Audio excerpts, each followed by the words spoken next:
প্রিয় দর্শক, যে যেখান থেকে আমাদের আজকের এই ভিডিওটি দেখতেছেন, সম্পূর্ণ ভিডিওটি দেখার চেষ্টা করবেন, ভিডিওটি না টেনে।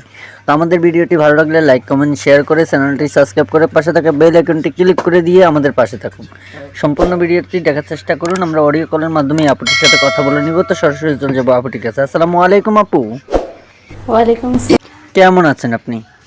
এই তো ভাই, কেমন থাকবো, আল্লাহ রাখছে আর কি কোনো মতো। আচ্ছা, তো আপু আপনার নাম কি? আমার নাম মাহি আক্তার। মাহি আক্তার। মাহি, বুঝতে পেরেছি। তো প্রিয় দর্শক, আপনারা আমাদের সাথে থাকুন। আমরা অডিও কলের মাধ্যমে কিছু গল্প করব। আপনারা সমস্ত গল্পটি বুঝে শুনে আপুটির কাছে ফোন করবেন। তো আপু, আপনি প্রতিবেদন কখনো করেছিলেন? না ভাই। হ্যাঁ মাহি আপু, আমি আপনাকে আরেকটা প্রশ্ন করব দর্শকের উদ্দেশ্য নিয়ে। কারণ প্রতিবেদনে যারা আসে তারা অনেক কষ্ট, অভাব অটরণ নিয়ে আসে। কেউ বিয়ে শাদী করতেও আসে, কেউ অভাব অটরণ নিয়ে আসে। আপনি একজন কিউট মেয়ে, কত সুন্দর মেয়ে, তো আপনার প্রতিবেদনে আসার কি দরকার? আমি তো যতটুকু বুঝতে পারতেছি আপনার মতো সুখী আর কেউ নেই। আপনার এত সুন্দর পরিবেশ, এত সুন্দর একটা অবস্থান আপনার, তো আপনার প্রতিবেদনে কেন আসলেন? আপনি তো খুব সুখী একটা মেয়ে। ভাই, কষ্ট কি আমার দেখলে বোঝা যায়? কষ্টটা হচ্ছে মানুষের মনের ভিতরে থাকে। বুঝতে পেরেছি আমি আপু। তো আপনার প্রতিবেদনে কোন সমস্যা নিয়ে আসছেন, কেন আসছেন? ভাই সমস্যা আছে ভাই, ঘর ভাড়াটা আমার আর কি এই বাংলাদেশে তো অবস্থা করোনার জন্য আর কি কাজকর্ম করতে পারতেছি না মানুষের বাসায়। আর গার্মেন্টসে চাকরি করা যায় না। আমি গার্মেন্টসের কাজ পারি, সেলাই মেশিনের কাজ পারি। কেউ যদি আর কি আমার আর কি সাহায্য সহযোগিতা কইরা যে আমার কেউ আর কি সেলাই মেশিন কিনা দিত, এমনি কোনো সাহায্য করতে হইতো না। যদি আমার এইটুকু সাহায্য করতো তাহলে আমি নিজের কাজটা নিজেই কইরা খাইতে পারতাম। এইটুকু সাহায্য করলে আর কিছু হইতো না। আর কেউ যদি আমার মনের মানুষ হইতে চায় যে আমার কেউ নিজে কইরা পাশে থাকার চেষ্টা করে, তাহলে থাকতে পারে। আমি তারে বাইসা নেব নিজের জীবন। তারপর আমি ভাই আর কত সহ্য করবো? সহ্য আর সীমানা নাই।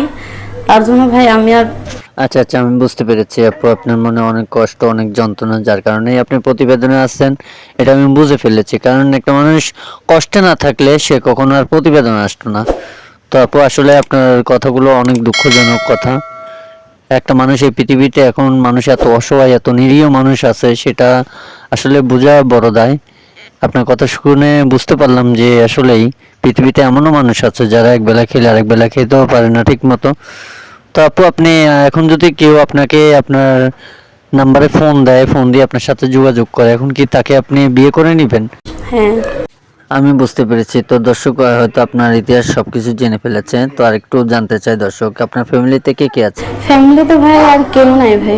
মা আমাকে ছোটবেলায় মারা গেছিল। ছোটবেলায় মারা গেছে। আমি ছোটবেলা থেকে আমার খালার বাসায় থাকতাম। তো ছোট থেকে আমার বাবা আর কি আমার যখন 5-6 বছর, তখন আমার খালার কাছে আমার ভরণ পোষণের টাকা পয়সা দিত। তারপরে উনিও বিয়ে শাদী করে চলে যায় বউ নিয়ে আরেক জায়গায়, কোনো খোঁজ খবর নাই আর খালার কাছে।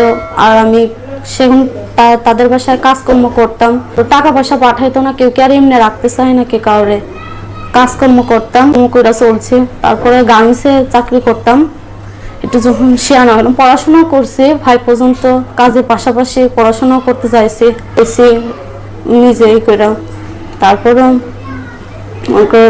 আচ্ছা, বুঝতে পেরেছি। তো আপু, অনেক অসংখ্য ধন্যবাদ আমাদের সাথে যুক্ত হওয়ার জন্য। তো প্রিয় দর্শক, শুনতে পারলেন আপুটির কিছু কথা, কিছু গল্প। অডিও কলের মাধ্যমে আপুটির সাথে যোগাযোগ করে যা জানতে পারলাম, যা বুঝতে পারলাম, সেটা আপনারাও শুনেছেন, জেনেছেন। তো প্রিয় দর্শক, যদি আপুটিকে ভালো লেগে থাকে, স্ক্রিনে দেওয়া নাম্বার থাকবে, আপুটির সাথে ফোন করে আপুটির সাথে যোগাযোগ করে নেবেন। কেউ খারাপ মন্তব্য নিয়ে ফোন করবেন না, কেউ ফোন করে বাজে কথা বলবেন না।